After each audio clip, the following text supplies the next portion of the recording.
In today's set review, we are once again gonna be taking a look at a set that came out way too late. Set number 75437, Cobb Vanth'S Speeder, released on January 1st of 2026, includes 2 exclusive minifigs, 207 pieces, and retails for roughly $35 and 30 euros. Taking a quick look at the box art on the front first, we can see the same chrome blue Mandalorian box design which got introduced this year, and we see Cobb Vanth on a speeder while he is dueling with Cad Bane in Mos Pelgo. On the backside we see a different angle of both the speeder and minifigs, as well as one of the play features which this set has to offer. Upon opening the set, you're gonna find a total of 3 unnumbered bags and the instruction manual with the typical LEGO building process. Luckily this set doesn't include any stickers, but it also doesn't include any memorable prints either. Inspecting the minifigs first though, we get 2 bangers in this set. The first one is Cobb Vanth, which marks the first ever minifigure of this character ever, and he looks absolutely stunning. LEGO seriously went all out. He obviously comes with the armor of Boba Fett, and the helmet print has a lot more wear and tear, which makes the helmet look way more damaged and used, which is totally accurate. The printing on torso, hips and legs is very detailed and looks great. Cobb Vanth also comes with arm printing, which is different on both arms and looks phenomenal. When you remove his helmet, you can see that he has a very nice double-sided face print, which looks very accurate to the actor, and he also comes with a hairpiece, which looks great as well. The western-style revolver which he has as a weapon is very fitting and looks much more accurate than a normal LEGO Star Wars blaster ever would. He even comes with some printing on his jetpack, which you likely won't ever see cause it gets covered up entirely, but LEGO didn't cheap out and printed it nonetheless. The only nitpick that I have is that he is sadly missing his red scarf, which is pretty important to the look of this character, and I would have loved to get this piece in here as well. The second minifigure is a highlight too, and it's one of the best bounty hunters of all time, Cad Bane. This minifigure is of course based on the look he had in the Book of Boba Fett, so his face is pretty pale and not as vibrant as usual. The face print itself is very accurate though. He of course comes with his famous hat, and I believe he got a new mold for his tube piece which he wears to provide extra air in toxic environments.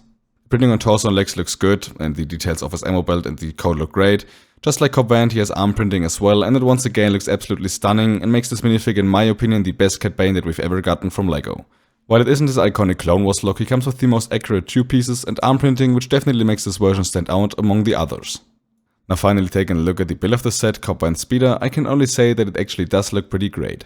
It is not your typical speeder as it has a very unique shape, and the unique color scheme makes it stand out as well, and acts as a nice pop of color on your shelf. The assembly is pretty straightforward as you build the engine/thruster piece separate from the seat, and then just simply connect both via an axle piece, and voila, you have your speeder. It is very easy to place Cobb Vanth into the seat, and you can also move the steering levers up and down to your liking. You can't really grab them, and just like in the Mando speeder, you kinda have to pretend he does. It looks solid enough for me, but it would have been nice to get a piece that he can actually grab. Details wise, the set has a lot of greebling and looks very detailed. There are a lot of standard pieces like those grill pieces, but they also used a lot of very unique ones like rollerblades, ice skate blades, or even another revolver, which looks really nice and is very fitting with such a worn down vehicle. You can unfold those front pieces as well, but this is more due to the building techniques to achieve the front design than a real play feature. The back and top looks good as well, and you can also remove the cover on the top of the engine to reveal a little storage area. You can store a container of blue milk, a carrot or something like that, and Boba's helmet even with the rangefinder attached, which is awesome. It can be a bit fiddly to find the right position for these pieces, but you can fit all 3 and close the lid perfectly. There's also a small spot where you can attach Cobb's revolver to store it, and now he can use both of his hands to pilot the speeder. Overall, I really enjoyed both the speeder and the minifigures in this set. I think the quality of Cobb Vanth and Bane speaks for itself, and the speeder is a really well designed model and looks pretty nice once it's finished. The only gripe I have besides the missing scarf is once again the price of the set. LEGO wants $35 for a set with 2 minifigs and a little over 200 pieces, which is way too much. The set should have only costed about $20, maybe $25, but this would have been the absolute max. It really is no surprise, but this set is once again $10 to $50 overpriced, and I just don't get why. It honestly gets so tiring that I almost always have to criticize the price point of a LEGO set, but I sadly don't see this changing anytime soon. If the set would have cost about $10 less and included the scarf piece, it would have been a great set, but like this, it's only decent, and it's mainly due to its retail price.